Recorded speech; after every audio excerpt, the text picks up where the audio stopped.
মুহাম্মদের কল্যাণতে যাই জুড়ে কল্লাউযুবিল্লাহ উমরের তো জানা নাই মুহাম্মদের কল্লা যারা আনতে যায় তারা কল্লা দিয়ে আসে জুড়ে কোন ঠিক কিনা উমর রাদিয়াল্লাহু তাআলা আনহু আল্লাহর নবীর কাছে যাওয়ার আগে নুয়াইম ইবনে আব্দুল্লাহ বলে উমর মুহাম্মদের কল্লা কেন আনবা বলে মুহাম্মদের ব্যাপারে বিচার আচার শুনতে শুনতে আর ভালো লাগে না যদি ভালো না লাগে মুহাম্মদের প্রতি বড় তোমার রাগ তাইলে তুমি শুনো তোমার যে বোন ফাতেমা হাত্তাদের মেয়ে ফাতেমা আর তোমার যে বোন জামাই ভগ্নিপতি এরা যে ঈমান গ্রহণ করছে এদের সব বিচার কি করবা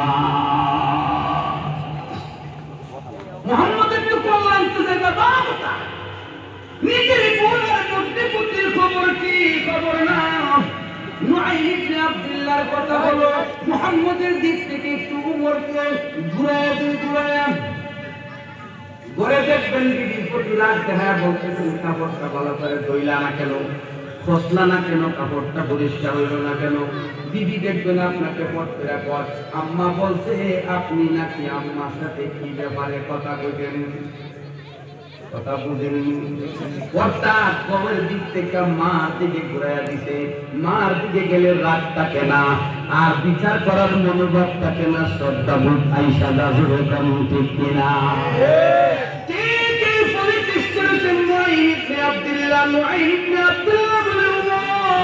মুহাম্মদের কল্লা ভরে আনো তোমার বোন আর বোন জামাইয়ের খবর নাও ওই উমর এখন আর মুহাম্মদুর রাসূলুল্লাহর দিকে যায় না দৌড়ায়া গেছে নিজের বোনের বাড়িতে গিয়া দেখে বোনের করে কোরআনের তেলাওয়াত হয় সুবহানাল্লাহ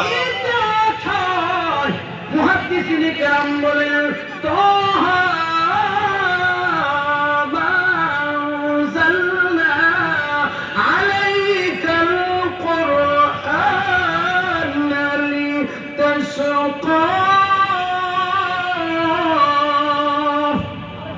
إلا تذكرة لمن يخشى تنزيلا ممن خلق السماوات العلى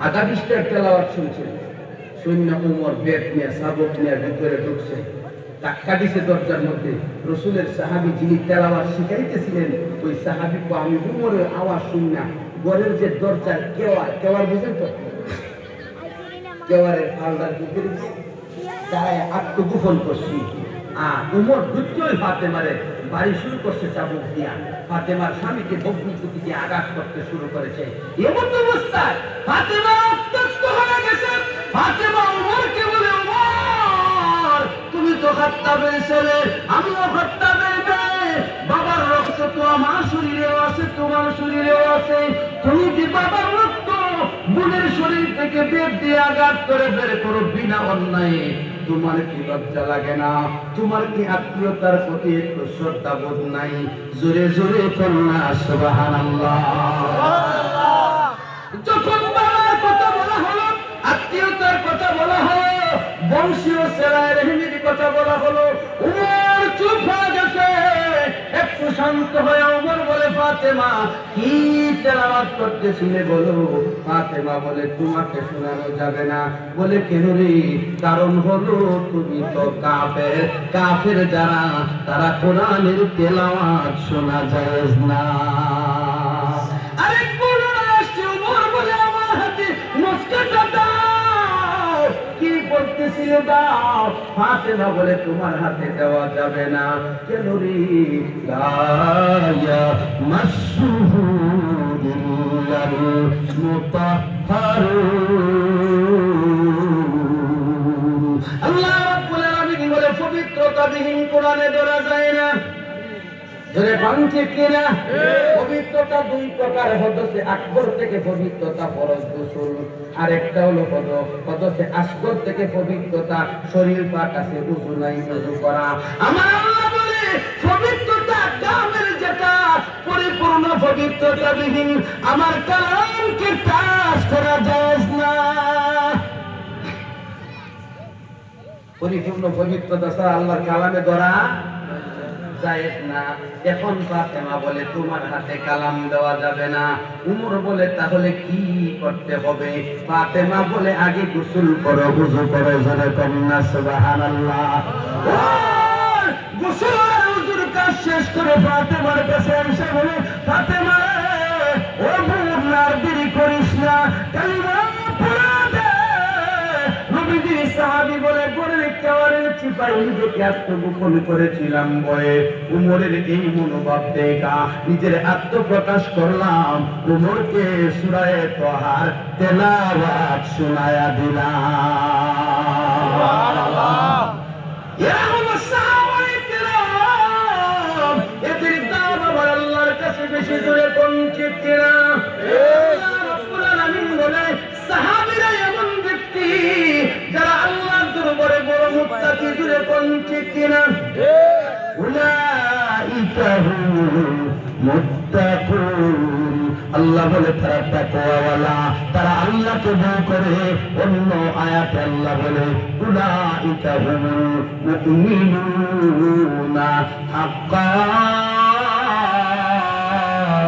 তারা হলো প্রকৃত ঈমানদার। আমরা প্রকৃত ঈমানদার হতে চাই কি চাই না?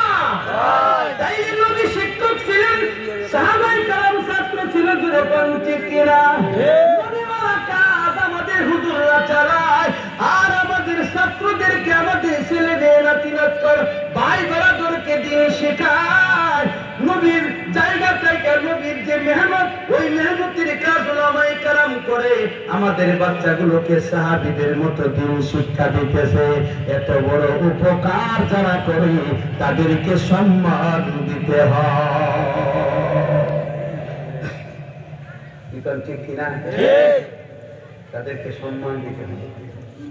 এই জন্য মাদ্রাসার শিক্ষকদেরকে ইজ্জত দিবেন। রাজি আছে না? গালিগুলোজ করবেন কি? সাবধান। উমর রাদিয়াল্লাহু তাআলা ইসলাম গ্রহণ করতে কইরা তো নবীর কাছে যাবে। তার কাছে যাইব, নবীজির কাছে যাইব। এতক্ষণ যাইতে আছেন কেল্লা আনতো, মাথা আনতো, আর এখন যা মাথা এখন কি দেবো তো এখন যাই মাথা দেওয়ার জন্য। হযরত ওমর আল্লাহর নবীর কাছে যায়। মজার ঘটনা শুনুন। আল্লাহর নবী ঘরে বসা, নবীজির চাচা হামজা রাদিয়াল্লাহু তাআলা আনহু আছে, আর সাহাবায়ে কেরাম আছে। উমরের হাতে তলোয়ার দেখা যায়।